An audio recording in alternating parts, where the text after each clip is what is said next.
CMA inter students जो लोग अभी अपना एग्जाम दे रहे हैं, चाहे न्यू सिलेबस में या ओल्ड सिलेबस में, आप लोग का जो कॉर्पोरेट अकाउंटिंग एंड ऑडिटिंग का पेपर है, या फिर ओल्ड सिलेबस वाले बोलते हैं कंपनी अकाउंट्स एंड ऑडिट का जो पेपर है, उसको लास्ट डे 15-16 आवर्स में एकदम इफेक्टिवली कैसे रिवाइज करें, ये स्ट्रैटेजी अपने इस वीडियो में डिस्कस करने वाले हैं। आप लोगों को बताने वाले हैं कि आप लोगों को एग्जैक्टली सारा का सारा चैप्टर्स किस ऑर्डर में कवर करना है, कहां से रिवाइज करना है, मेरे मटेरियल का कौन सा क्वेश्चन नंबर अगर आप कर लोगे तो एकदम एप्ट होगा, और एक पर्टिकुलर चैप्टर में आपको कितना टाइम देना है, ये कंप्लीट स्ट्रैटेजी इस वीडियो में डिस्कस करने वाले हैं। Before I start discussing the strategy guys, एक बार आप लोगों को बता दें कि अगर आप लोग का ऑलरेडी अपना कोई स्ट्रैटेजी बना हुआ है, अगर आप मार्क करके रखे हो कि आपको पर्टिकुलर किस चैप्टर से कहां से क्या रिवाइज करना है, कितना टाइम देना, अगर आपका ऑलरेडी कोई स्ट्रैटेजी बना हुआ है, तब तो उससे बढ़िया कोई स्ट्रैटेजी होता ही नहीं है। आप लोग फिर भी ये वाला वीडियो एक बार देख लो, आप लोगों को एक अच्छा आइडिया मिल जाएगा, आप अपने स्ट्रैटेजी को ही और अच्छे से एग्जीक्यूट कर पाओगे। पहला बात। दूसरा बात, अगर आपको एकदम डर लग रहा है, कॉन्फिडेंस बिल्कुल भी नहीं लग रहा है, समझ ही नहीं आ रहा है कि क्या करें, तो कंपनी अकाउंट्स वाला जो पोर्शन है वो तो मेरा मैराथन में एकदम सॉलिड तरीके से कवर्ड है। कंपनी अकाउंट्स तो आपका पूरा उस मैराथन से ही, मैराथन पार्ट 1 मैराथन पार्ट 2 से ही पूरा कंप्लीट कवरेज हो जाएगा। उसके अलावा और कुछ भी करने का जरूरत नहीं है। इस वीडियो के डिस्क्रिप्शन में कंपनी अकाउंट्स का सेशन का, मैराथन का वो दिया हुआ भी है लिंक। इसके साथ ही जो ऑडिट वाला पोर्शन है, ऑडिट वाले पोर्शन में मेरा 2 छोटा छोटा सेशन लिया हुआ है, जिसमें हम कुछ इंपॉर्टेंट क्वेश्चंस के बारे में बात किए थे, एमसीक्यूज के बारे में बात किए थे, प्लस पास्ट पेपर क्वेश्चंस का एक अलग से सेशन पहले लिया हुआ है। ये सारे सेशन का लिंक्स ऑलरेडी इस वीडियो के डिस्क्रिप्शन में दिया हुआ है, आप लोग उसको रेफर कर सकते हो। इसके साथ ही आज अपना एक बूस्टर सेशन होने वाला है अराउंड 8:30 PM, तो आप लोग उसको भी जरूर से ज्वाइन कर लेना, जिसमें अपने ऑडिट का बहुत अच्छा खासा कवरेज करने वाले हैं बहुत ही कम टाइम में, और उसमें भी आप लोग को बहुत हेल्प मिलेगा। इसके साथ ही ऑडिट का मेरा समरी नोट जो दिया हुआ है, अगर आप वो अच्छे से रेफर कर लेते हो तो that is all that you need to do. Okay, let us start discussing. आप लोग का ज्यादा टाइम नहीं लेंगे, 5 to 7 मिनट्स में कंप्लीट स्ट्रैटेजी आप लोग को बता देंगे। तो सबसे पहले बात करते हैं कंपनी अकाउंट्स का। तो गाइस देखो, कंपनी अकाउंट्स में आपको इस ऑर्डर में कवरेज करना चाहिए। This is the order of, बोल सकते हैं, इंपॉर्टेंस, प्लस आप फटाफट से थोड़ा सा मोमेंटम बना लो अपना रिवीजन का, उस हिसाब से ये स्ट्रैटेजी बना हुआ है। तो कॉर्पोरेट अकाउंटिंग में पहला चैप्टर आप जो करोगे वो है financial statements, that is schedule 3, right. आपका गाइज ये जो एस्टिमेट दिया हुआ है ना, ये जो सोर्स दिया हुआ है, ये जो मिनट्स दिया हुआ है कि कितना देर आपको लगाना चाहिए, ये जो दिया हुआ है ना, ये on the basis of the assumption कि आपका एक बार प्रेपरेशन बहुत अच्छे से किया हुआ है। अब अगर कोई बोलता है कि नहीं मेरा तो एकदम अच्छे से किया हुआ ही नहीं है, तो ऑब्वियसली फिर वो 60 मिनट्स में रिवाइज इतना बड़ा चैप्टर नहीं कर पाएगा। उसको शेड्यूल 3 बैलेंस शीट पीएल के फॉर्मेट में ही अच्छा खासा टाइम लग जाएगा, अगर आपका एक बार पहले अच्छे से मेमोराइज नहीं किया हुआ है तो। अगर एक बार आपका बहुत अच्छे से किया हुआ है, अभी याद नहीं है, that is a different thing. याद तो किसी को नहीं होगा, तो आपको याद करने में, एक एक पॉइंटर्स को एक बार रिकॉल करने में 60 मिनट से ज्यादा पूरा इस चैप्टर को नहीं देना चाहिए, क्योंकि अभी आपके पास इतना टाइम नहीं है कि आप एक एक सम को सॉल्व करो। अगर आप मान लो आप सम सॉल्व करने जाते हो, तब तो आप 2 सम सॉल्व करोगे, उसी में 60 मिनट्स हो जाएगा। तो आपको की एडजस्टमेंट्स, सिर्फ आप लोग अगर मेरे मटेरियल को रेफर कर रहे हो तो ये सारे एडजस्टमेंट्स, या फिर आप कोई और रिसोर्स भी अगर फॉलो कर रहे हो तो बैलेंस शीट पीएल का फॉर्मेट देखो अच्छे से, जो क्लास नोट्स में ही बहुत अच्छे से करवाया हुआ है, वो तो बल्कि मैराथन में भी एकदम जबरदस्त तरीके से डिस्कस्ड है, वहां से भी देख सकते हो, जस्ट इन केस कोई मैराथन से करना चाहता है। और आप मेरे मटेरियल से अगर सम सॉल्व कर रहे हो तो खाली ये सारे सम्स का एडजस्टमेंट्स देख लेना अच्छे से, या फिर जो मैराथन सेशन में करवाया हुआ है ना, बस खाली उतना एडजस्टमेंट देख लो फटाफट। दोनों में से कोई सा भी चूज कर लो, जो आपको सही लगता हो, जो आपको अच्छा लगता हो, वो रेफर कर लो। एक डायरेक्शन ले लेना, मैराथन रेफर कर रहे हो, पूरा मैराथन को रेफर करते चलो, या फिर अभी यहां पे हम सिमिलर टू मैराथन ही मार्क किए हैं, जो क्वेश्चन हम मार्क किए that is similar to marathon only, तो ये सब क्वेश्चंस भी आप कर सकते हो। ये सारा क्वेश्चन का आप एडजस्टमेंट्स देख लो, करेक्ट। एकदम similarly for cash flow statement आप मटेरियल का ये सारा क्वेश्चन देख सकते हो, इसमें भी आपको 60 मिनट से ज्यादा नहीं लगना चाहिए सारे एडजस्टमेंट्स को देखने में।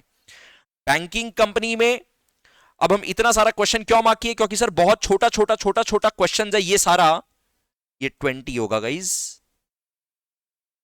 बहुत छोटा छोटा क्वेश्चन है, एक्सेप्ट दीज 2।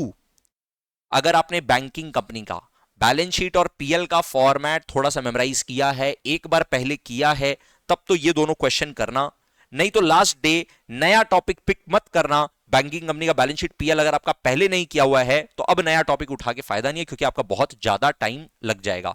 अगर एक बार पहले किया हुआ है तो ये दो सम क्वेश्चन नंबर 15 एंड 16 का फटाफट से क्वेश्चन एंड उसका आंसर एक बार अच्छे से स्क्रॉल थ्रू कर लेना, राइट। एकदम सिमिलरली अगर कोई के पास कोई मेरा मटेरियल अगर रेफर नहीं कर रहा है तो हम जो मैराथन में करवाए हैं बस उतना कर लेना, even that is absolutely enough, correct. Electricity company guys बहुत ही शॉर्ट में कवर्ड है। अगर आप सिर्फ इतना कर लेते हो, आधा घंटा हम ऑन द हायर साइड बोले हैं, अगर आपका एक बार पहले किया हुआ है तब तो 15-20 मिनट्स में आप ये दोनों चैप्टर इलेक्ट्रिसिटी एंड इंश्योरेंस करके आगे बढ़ सकते हो। उसके बाद ये सब आपका थोड़ा सा बड़ा बड़ा चैप्टर जो था वो खत्म हुआ, उसके बाद अपना इशू ऑफ शेयर्स वगैरह से रिलेटेड जो छोटा छोटा चैप्टर्स था वो सब स्टार्ट हो जाता है। अंडरराइटिंग में भी अगर आप ये सारा क्वेश्चन या फिर मैराथन में जो कवर्ड है खाली उतना कर लोगे, दैट इज एनफ सारा चैप्टर्स। गाइज हम बार बार एक ही बात बोल रहे हैं कि अगर आप मैराथन रेफर कर रहे हो तो मैराथन में जो करवाए हैं दैट इज एनफ, बस उतना अच्छे से कर लो। या फिर अगर आप ये वाला स्ट्रेटेजी चाहते हो तो ये वाला स्ट्रेटेजी भी फॉलो कर सकते हो। अगर आप मेरे मटेरियल से पूरा सॉल्व कर रहे हो तो ये मटेरियल से भी आप सारा क्वेश्चन रिवाइज कर सकते हो। Same redemption of preference shares, छोटा छोटा चैप्टर्स, 30 मिनट्स का चैप्टर है। बाईबैक में भी 30 मिनट ज्यादा नहीं देना, ये तीन सम। डिबेंचर्स में क्वेश्चन नंबर 7 से लेकर के 11 तक, और क्योंकि थोड़ा सा ज्यादा क्लास नोट्स है, आप एक बार क्लास नोट्स अगर अच्छे से गो थ्रू करोगे तो थोड़ा सा ज्यादा टाइम चाहिएगा, इसीलिए 45 मिनट्स बोले हैं। इसमें फॉरफीचर एंड रीइश्यू से रिलेटेड खाली दो सम अगर देख लोगे 30 मिनट्स में आपका रिवाइज हो जाना चाहिए। अब अकाउंटिंग स्टैंडर्ड्स ओल्ड सिलेबस वालों के लिए, न्यू सिलेबस वालों के लिए इंड एस, तो ये भी आपको कंप्लीट रिवाइज करना है 60 मिनट्स में। इसमें आपको मटेरियल का क्वेश्चन से ज्यादा इंपॉर्टेंट है जो क्लास नोट्स लिखवाया हुआ है। सर क्लास नोट्स हम लोग तो मान लो अगर आप मेरे मटेरियल से, मेरे क्लास नोट से नहीं पढ़ रहे हो तो फिर आप खाली मैराथन अगर रेफर कर लोगे, again that is absolutely enough. और मैट का क्वेश्चंस एक बार, इंस्टीट्यूट के मैट का क्वेश्चंस को एक बार फटाफट से गो थ्रू कर लेना। ये ईसॉप जो चैप्टर है सिर्फ न्यू सिलेबस वालों के लिए रेलिवेंट है, इसमें भी सिर्फ क्लास नोट्स और मैट में जो एक दो क्वेश्चन दिया हुआ है वो अगर आप कर लेते हो दैट इज परफेक्ट। तो ये आपका कंपनी अकाउंट्स का स्ट्रेटजी हुआ जो कि आपका अराउंड 8.5 आवर्स में होना चाहिए। अगर आपका एक बार प्रेपरेशन बहुत अच्छे से किया हुआ है तो डिपेंडिंग ऑन योर प्रेपरेशन आपको थोड़ा ज्यादा टाइम भी लग सकता है, बट आई वुड एडवाइस कि इससे ज्यादा टाइम मत देना, बिकॉज आपका एक और पोर्शन है ऑडिटिंग, एंड ये भी अच्छा खासा टाइम लेगा, बिकॉज इसमें भी आपको काफी सारा चीज रिवाइज करना है। और अब अपने ऑडिट का स्ट्रेटजी भी डिस्कस करने वाले हैं गाइज। यहां पे एक बात समझना कि सर हम लोग पहले कॉर्पोरेट अकाउंट्स करें कि ऑडिट करें, तो इसमें ऐसा है कि कॉर्पोरेट अकाउंट जब आप करो तो इस ऑर्डर में करना, ऑडिट भी करो तो ऑडिट में हम ऑर्डर में बोलेंगे सबसे पहले ये वाला करना, सबसे पहले नंबर 1, उसके बाद आप ये दोनों में कोई सा भी कर सकते हो, ठीक है। पहले कोई सा भी कर सकते हो, सबसे पहले provision relating to audit under companies act कर लेना, ठीक है। अब सर पहले ऑडिट की पहले कंपनी अकाउंट्स, तो ये गाइज डिपेंड करता है कि आपका कंफर्ट लेवल, अगर आपको लग रहा है कि न्यूमेरिकल्स का जरूरत है, थोड़ा सम सॉल्विंग वाला एग्जांपल्स और क्वेश्चंस देखें, तब कॉर्पोरेट अकाउंट्स करो। अगर आपको लगता है कि नहीं अभी मेरे को थोड़ा थ्योरी पढ़ने का मन कर रहा है, थोड़ा पॉइंटर्स वगैरह देखने का मन है, लॉ टाइप का पॉइंट्स पढ़ने का मन है, तो फिर आप ऑडिट में आ जाओ। ये अपने आप को बैलेंस कर करके दोनों को आगे लेके बढ़ो, बस इस ऑर्डर में फॉलो करते रहना। ऑडिट में अगेन आपको अच्छा खासा टाइम देना पड़ेगा गाइज। ये तीनों ही चैप्टर हम यहाँ पे एस्टिमेटेड टाइम लिख दिए कि कितना मिनट्स में आपका कवर होना चाहिए, पूरा 7.5 घंटा अराउंड एलोकेट आप कर सकते हो ऑडिट को। इसमें आपका मेजर टाइम जाएगा प्रोविजंस रिलेटिंग टू ऑडिट में, सबसे ज्यादा टाइम जाएगा। फिर उसके बाद बेसिक कॉन्सेप्ट्स ऑफ ऑडिटिंग, ये भी अच्छा खासा टाइम लेगा। ये ज्यादा बड़ा टॉपिक नहीं है, इसमें 6-7 एंटिटीज का आपको खाली पॉइंटर्स एक बार रिकॉल करना है कि कॉमन पॉइंट्स, ये 7-8 कॉमन पॉइंट है जो किसी भी एंटिटी में फिट बैठता है, और फिर कुछ स्पेसिफिक पॉइंट्स, राइट। तो इसमें आपको 90 मिनट्स में आइडियली आपको ये कर लेना है, अगर एक बार आप पहले अच्छे से कर चुके हो। सर करे कहां से, तो इसमें सर मल्टीपल सोर्सेज है। आप क्लास नोट्स, अगर मेरे क्लास नोट्स को अगर आप रेफर करते हो that is brilliant. Summary notes जो मेरा दिया हुआ है उसको रेफर करते हो, अगेन वेरी नाइस। और अगर आप मेरे मैट से नहीं कर रहे हो, आप किसी और नोट से कर रहे हो, तो जिसके भी नोट से कर रहे हो उनका भी क्लास नोट्स होगा, कुछ समराइज नोट्स होगा, वहां से आप कर सकते हो। इंपॉर्टेंट क्वेश्चन का लिस्ट दिए थे, इसका लिंक भी ऑलरेडी दिया हुआ है, जहां पे हम इंपॉर्टेंट क्वेश्चन डिस्कस किए थे, उस वीडियो का लिंक भी इस वीडियो के डिस्क्रिप्शन में दिया हुआ, आप उसको रेफर कर सकते हो अगर आपने अभी तक रेफर नहीं किया है तो। एमसीक्यूज का मटेरियल आप लोगों के साथ शेयर किए थे, एकदम जबरदस्त वाला एमसीक्यू, ये पूरा का पूरा अगर आप एमसीक्यू अच्छे से कर लेते हो, चैप्टर वाइज एमसीक्यूज दिया हुआ है, तो आपका अपने आप ही पूरा चैप्टर एक बार अच्छे से रिवाइज हो जाएगा। इतना जबरदस्त तरीके से पूरा का पूरा एमसीक्यू क्वेश्चंस बनाया हुआ है। उसके बाद पीवाईक्यूज का एक सेशन लिया हुआ था, पीवाईक्यूज का सेशन देख करके पीवाईक्यूज का जितना क्वेश्चन है उसको एक बार अच्छे से, बहुत अच्छे से गो थ्रू करना जरूरी है। ये सबसे इंपॉर्टेंट पार्ट है आई वुड से।